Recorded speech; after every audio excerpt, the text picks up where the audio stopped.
In my past life, I won 50 million in the lottery, 40 million after taxes. Barely got to enjoy the rich life before the apocalypse hit. My girlfriend sold me out for the price of a cookie. I died a horrible death in a zombie horde. When I opened my eyes again, I was standing in front of the bank, still clutching that $50 million lottery ticket. The memories of being eaten alive by zombies were so real I'm still freaking out, heart pounding like crazy. After calming down, I rushed past the bank and ran to a restaurant nearby, ordered the most basic egg fried rice.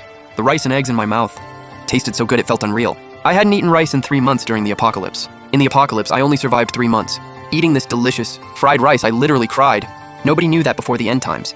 I hated egg fried rice. I thought it tasted fishy. After leaving the restaurant, I went to a store and bought a mascot costume. Put one on and went to cash in my ticket. After taxes, exactly 40 million. This time I didn't call my girlfriend, just sent her a text. We're done, hope you and Shen Kang are happy. I only found out after the apocalypse in my past life. My girlfriend had been cheating with Shen Kang. If she didn't know I won 50 million, she probably would have dumped me already. After sending the text, I checked the date. Only 20 days until the apocalypse. Gotta hurry. This time I just want to survive. I spent 20 million on a villa nearby. 3 floors total. Locations in the suburbs. Main thing is, it's all villas here. Compared to high-rise apartments, fewer people. When the apocalypse comes, fewer zombies. Better survival odds. I asked about the villa's materials. Pretty solid construction. Deep foundation, good soil quality. Even so, I wasn't satisfied. I hired the best local renovation company to replace all the glass with bulletproof and added one-way privacy film so people outside can't see inside. Because in the apocalypse, the scariest thing isn't zombies, it's human nature. Not just that, the exterior walls, I had them soundproofed. Best materials only. Because zombies can hear sounds. At the current renovation pace, it'll take about 20 days to finish. Panic mode activated. I found the renovation manager and told him to finish in 10 days. Money's no issue. When the manager asked why I was in such a rush, I said this villa's for my family. Wanted to surprise them. In 10 days, they're coming over. That wasn't a lie. In my past life, before the apocalypse, my family was supposed to visit. I really did want to surprise them. Too bad the virus broke out on their way here. I never found out what happened to them. So this time, I called them ahead of time, told them I really missed them, and wanted them to come stay for a while. Already bought the tickets. Got them on the earliest flight. Right now, family hasn't arrived and the house isn't done. But I can't just sit around. During the day, I supervised the renovation and made sure nothing was missed. Also hired some guys to install solar panels on the villa. A few days into the apocalypse, the power grid collapsed. Nationwide blackout. The villa's roof? I had the workers seal the whole thing up. The roof's only like 30 feet high. If someone got in from the top, I'd be screwed. Also sealed all the balconies, added security bars and bulletproof glass. On top of that, I hit up a hardware store and replaced all the locks with the most secure ones, bank-grade locks, especially the front door. I upgraded it to vault-level security and added 2 more doors. To get in from outside, you'd have to break through 3 doors. Seeing the workers were doing quality work on time, I went to a dealership and bought a heavy-duty SUV plus an RV. In case the villa can't hold, we'd have an escape option. Then I drove the SUV to a nearby supermarket. Rice, flour, cooking oil, salt, vinegar, soy sauce, sesame oil, bottled water, instant noodles, bread, snacks, you name it. Anything that keeps, I got 20 cases of each. On the way home, past a pharmacy, stocked up on common meds. Once the workers left at night, I secretly moved everything into the villa. If word got out I was hoarding supplies, I'd be a walking target. Finally, on day 10, the villa was done. Same day, my parents arrived with my sister. When we got home, I didn't hide anything. Told my family the apocalypse was coming, and we needed to prepare. Of course, none of them believed me. Mom, stop joking around.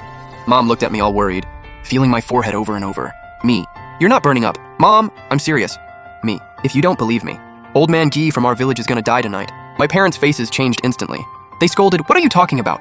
Old Man Guy is healthy as a horse. Just saw him working in the fields 2 days ago. I didn't bother arguing. Tonight they'd know I was telling the truth. In my past life, my parents said they'd finish the farm work before visiting.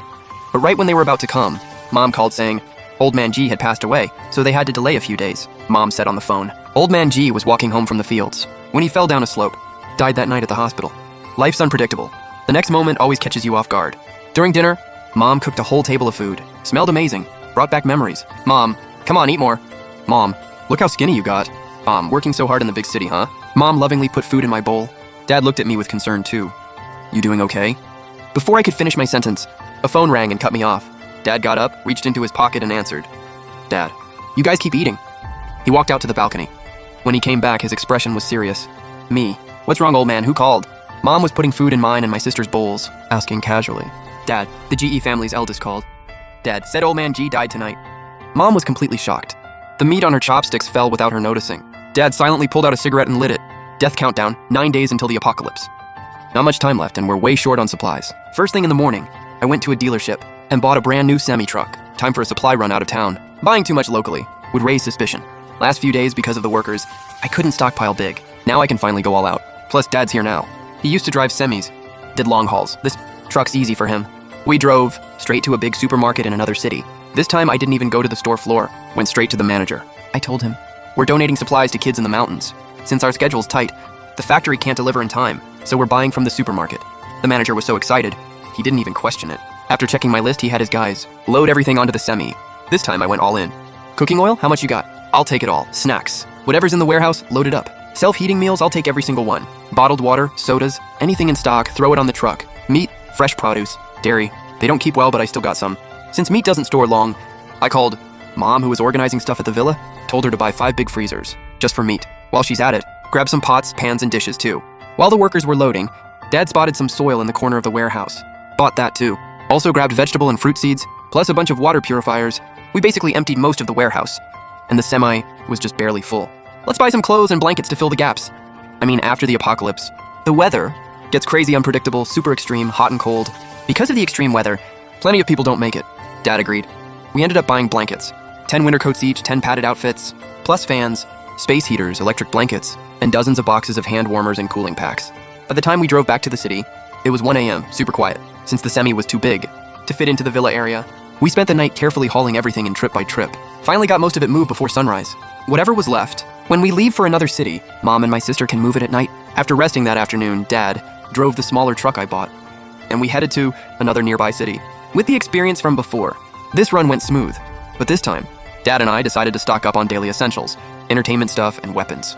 By the time we got back, a day and night had passed. Mom and my sister had already moved all the remaining supplies into the villa. At this point, floors 2 and 3 were packed with supplies. Once again, nighttime. No one around, time for the family to hustle.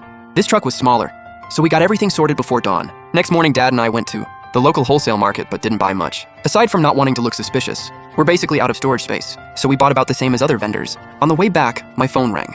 Didn't expect it to be her.